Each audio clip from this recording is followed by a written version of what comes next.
लोकसभा चुनाव 2024 के लिए बीजेपी कैंडिडेट्स की दूसरी लिस्ट आज नहीं आएगी, क्योंकि बीजेपी पार्टी के तय प्रोग्राम के हिसाब से ये बैठक आज शाम को होनी थी, मगर किन्हीं कारणों के चलते ये मीटिंग रद्द कर दी गई है। हालांकि अब ये बैठक अगले 1-2 दिन में हो सकती है, जिसमें बीजेपी की दूसरी लिस्ट जारी की जाएगी। वहीं बीजेपी के प्लान बदलने से उन नेताओं की धड़कनें बढ़ने लगी हैं जो टिकट पाने की रेस में आगे हैं। तृणमूल कांग्रेस ने आज पश्चिम बंगाल की 42 सीटों पर प्रत्याशियों का ऐलान कर दिया है, जिसमें क्रिकेटर यूसुफ पठान को बरहमपुरा निर्वाचन क्षेत्र से टिकट मिला है और उनका मुकाबला कांग्रेस के अधीर रंजन चौधरी से होगा। वहीं महुआ मोइत्रा कृष्णानगर से चुनाव लड़ने वाली हैं, तो वहीं मौजूदा सांसद और बॉलीवुड के दिग्गज अभिनेता शत्रुघ्न सिन्हा आसनसोल सीट से फिर से चुनाव लड़ेंगे।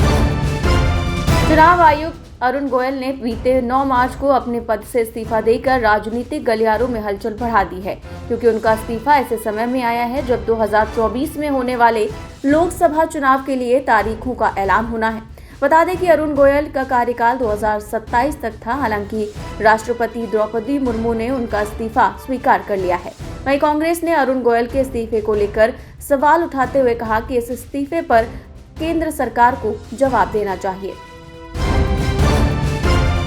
अभिनेत्री संभावना सेठ के इस्तीफा देने से आम आदमी पार्टी को एक बड़ा झटका लगा है।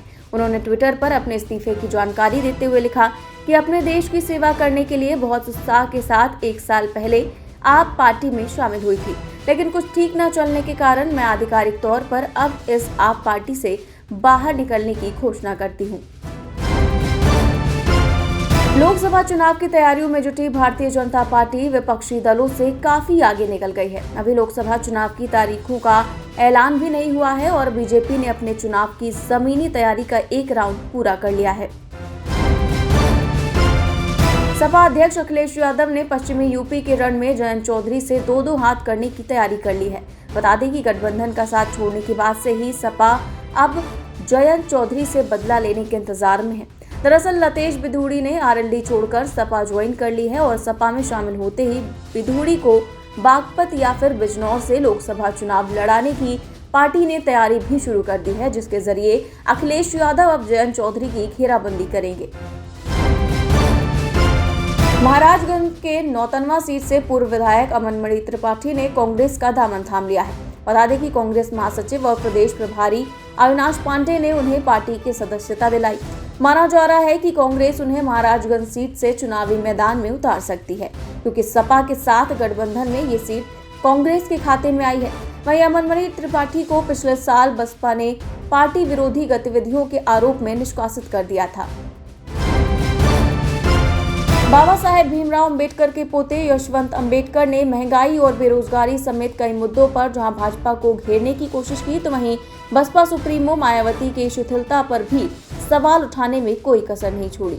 इस दौरान बिहार राजनीति पर बात करते हुए उन्होंने कहा कि नीतीश के एनडीए के साथ जाने से विपक्ष को कोई खास फर्क नहीं पड़ता है।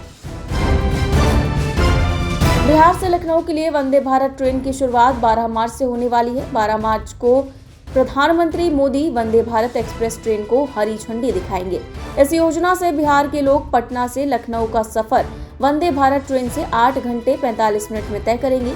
खास बात यह है कि रामलला दर्शन करने वाले श्रद्धालुओं को पटना से अयोध्या आने में सिर्फ 6 घंटे का समय ही लगेगा। आगामी लोकसभा चुनाव में इस बार मैनपुरी सीट से समाजवादी पार्टी की प्रत्याशी डिंपल यादव के सामने दोहरी चुनौती नजर आ रही है। दरअसल सपा संस्थापक मुलायम सिंह के निधन के बाद से ही पहली बार मैनपुरी सीट पर आम चुनाव होने जा रहा है। ऐसे में माना जा रहा है कि बहू डिंपल के सामने परिवार की विरासत को आगे बढ़ाने की एक बड़ी चुनौती होगी।